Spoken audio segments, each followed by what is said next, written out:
Bismillahirrahmanirrahim. Assalamu alaikum. Starting with our today's lecture. So today we will discuss the pharmacokinetic indications, contraindications or beneficial effect of statins, also known as HMG-CoA reductase inhibitor. In the last class we discussed the mechanism of actions of statin. इनका जो आपके पास mechanism of action होता है basically वो liver में होता है और अल्टीमेटली इसमें क्या होता है, आपके पास डिक्रीज़ हो जाता है कोलेस्ट्रॉल का लेवल, एलडीएल और वीएलडीएल का लेवल. ये जो स्टैटिन्स होती हैं हमारे पास ये रिड्यूस करती हैं एलडीएल को 25 to 55% और ट्राइग्लिसराइड को 10 to 35%. इसके साथ साथ कुछ पेशेंट्स में ये इंक्रीज़ कर देती हैं एचडीएल का लेवल यानी कि गुड कोलेस्ट्रॉल का लेवल 5%. फार्माकोलॉजी में एक टर्म आती है आपके पास पीलियोट्रोपिक अफेक्ट. अब ये पीलियोट्रोपिक अफेक्ट क्या है, आपके पास affect of a drug that can be either beneficial or harmful and are not related to its main pharmacological action. अब आपने कोई ड्रग ली है, उसका कोई हार्मफुल एक्शन आ रहा है आपके पास, कोई बेनिफिशियल आ रहा है, लेकिन उसका वो मेन फार्माकोलॉजिकल एक्शन नहीं है. ऐसे हम एक्शन को या ऐसे हम अफेक्ट को क्या कहते हैं, पीलियोट्रोपिक अफेक्ट कहते हैं. हमारे पास ये जो स्टैटिन्स हैं इनके बेनिफिशियल अफेक्ट्स हैं. जो हमारे पास ये स्टैटिन्स हैं इनके बेनिफिशियल इफेक्ट आपके पास क्या है, आप एक तो अपनी स्टैटिन थेरेपी आपने स्टार्ट की हुई है, आपका क्या है कोलेस्ट्रॉल का लेवल डिक्रीज़ हो रहा है, उसके साथ साथ जो बेनिफिट्स हो रहे हैं बॉडी में वो क्या है आपके पास, improve endothelial functions, reduce vascular inflammation, reduce platelet aggregation, stabilization of a atherosclerotic plaque and also anti thrombotic action. अब ये वाले जो सारे एक्शंस हैं आपके पास ये ज़्यादातर आपके पास रिलेटेड हैं टू ब्लड आर्टरीज. हमारे पास ये सब बेनिफिशियल अफेक्ट आते हैं जब कोई भी patient statin drug therapy start करता है. इसके बेसिकली जो इंडिकेशंस हैं वो आपके पास क्या है, प्रिवेंशन ऑफ आर्टीरियल डिजीज़, और ऐसे पेशेंट जो हाई रिस्क पे होते हैं एथेरोस्क्लेरोटिक कार्डियोवास्कुलर डिजीज़ के, उनमें हम स्टैटिन थेरेपी स्टार्ट करते हैं. And those patient which have diabetic और रीनल फेलियर, जिनके अंदर हमारे पास क्या होता है, किडनी जो होती है इम्पेयरमेंट होती है, हम उसमें क्या करते हैं, स्टैटिन्स की थेरेपी को स्टार्ट करते हैं. इसका रीज़न इसकी फार्माकोकाइनेटिक में पता चल जाएगा आपको. हमारे पास जो फार्माकोकाइनेटिक्स है बेसिकली स्टैटिन्स की वो क्या है कि लोवास्टैटिन एंड सिम्वास्टैटिन आपके पास क्या होती हैं, लैक्टोन्स होती हैं और ये हाइड्रोलाइज होती हैं एक्टिव ड्रग में. अब हमारी बॉडी में जब हम कोई भी ड्रग लेते हैं तो कुछ ऐसी ड्रग्स होती हैं जो कि इनएक्टिव फॉर्म में होती हैं, फिर मेटाबोलाइज होने के बाद अपनी एक्टिव ड्रग फॉर्म में आती हैं. ये दोनों हमारे पास क्या है, एक्टिव फॉर्म में आएंगी. इनकी एब्जॉर्प्शन क्या है 30 to 80% होती है. लेकिन ये जो स्टैटिन्स होती हैं इनका मेन जो एक्शन होता है वो लिवर में होता है.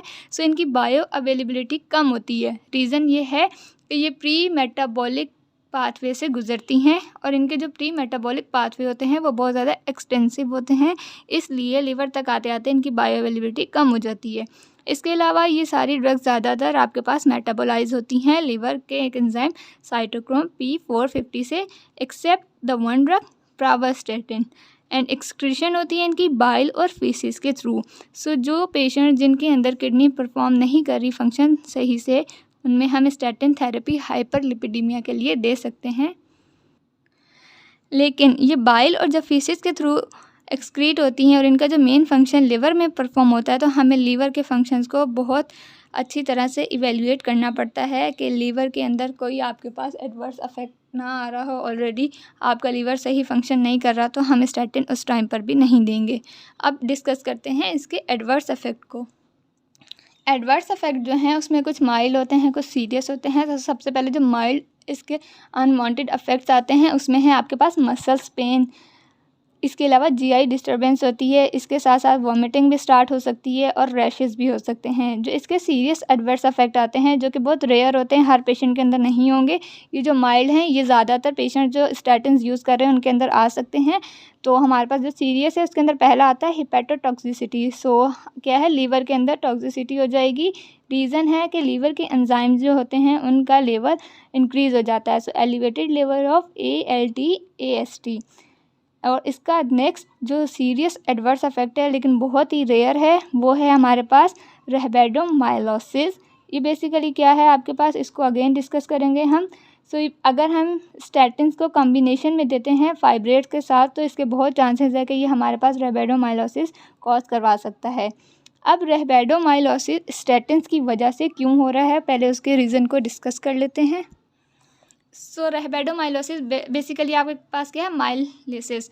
ये क्या होता है कि आपके मसल्स जो होते हैं वो ब्रेक डाउन हो जाते हैं, मसल फाइबर जो होते हैं वो ब्रेक डाउन होने के बाद आपके पास मसल डेथ हो जाती है।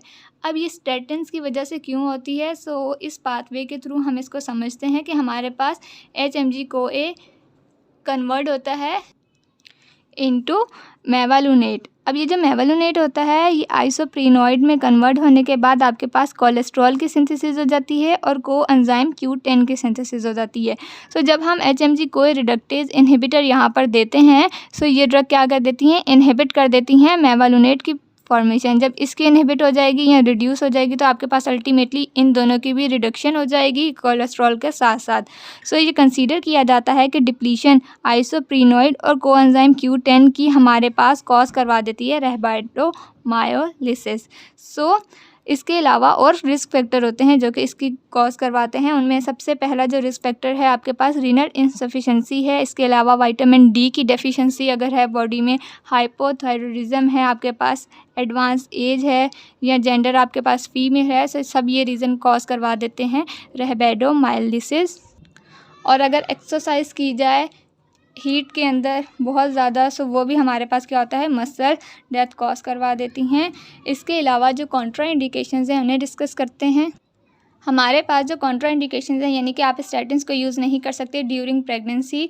ये कंसीडर किया जाता है कि जो स्टैटिन्स हैं बेसिकली ये आपके पास अर्ली स्टेजेस में मिसकैरेज कॉज करवा देते हैं या फिर आपके पास क्या होता है, जर्म सेल्स की डेवलपमेंट को इनहिबिट कर देते हैं। लैक्टेशन में यूज़ नहीं कर सकते। और अगर आपके पास एक्टिव लिवर डिजीज़ है यानी कि लिवर फंक्शन सही से परफॉर्म नहीं कर रहा तो हम स्टैटिन थेरेपी पे नहीं जाएंगे। इसके अलावा कोई और ड्रग जो कि हाइपरलिपिडीमिया के लिए यूज़ होती है उसे हम अपने थेरेपी में इस्तेमाल करेंगे। Thank you. अल्लाह हाफिज़। See you soon.